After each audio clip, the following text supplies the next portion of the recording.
Перед Господом предстанет женщина и скажет: «О, Господи, я была очень красива в этом мире.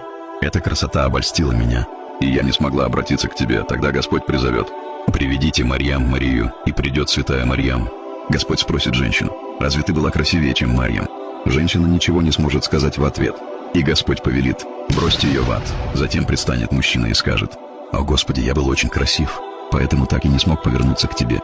Я был занят мирским богатством, любовью и вниманием людей». Господь повелит: «Приведите Юсуфа, Иосифа, и придет пророк Юсуф, мир ему». Господь спросит мужчину: «Неужели ты был харизматичнее и красивее Юсуфа?» Человек ничего не сможет сказать, и Господь повелит: «Бросьте его в ад». Потом придет другой человек и скажет: «О, Господи, у меня было очень много денег, и из-за этого я никак не мог повернуться к Тебе». Тогда Господь повелит: «Приведите Сулеймана, Соломона, и придет пророк Сулейман, мир ему». Господь скажет: «Сулейман правил всем миром. Был ли ты богаче, чем Сулейман?»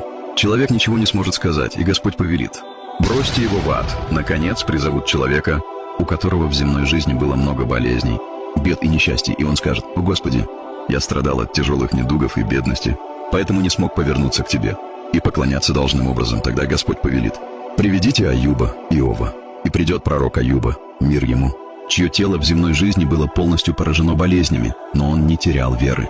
Господь спросит: «Были ли твои страдания и болезни тяжелее, чем у Аюба?» Человек ничего не сможет сказать, осознав свое малодушие, и Господь повелит отправить его в ад. Эта притча напоминает нам о том, что в судный день ни одно мирское оправдание не будет принято. Красота, богатство, бедность или болезни – все это лишь временные испытания земной жизни, а не повод забывать о Творце.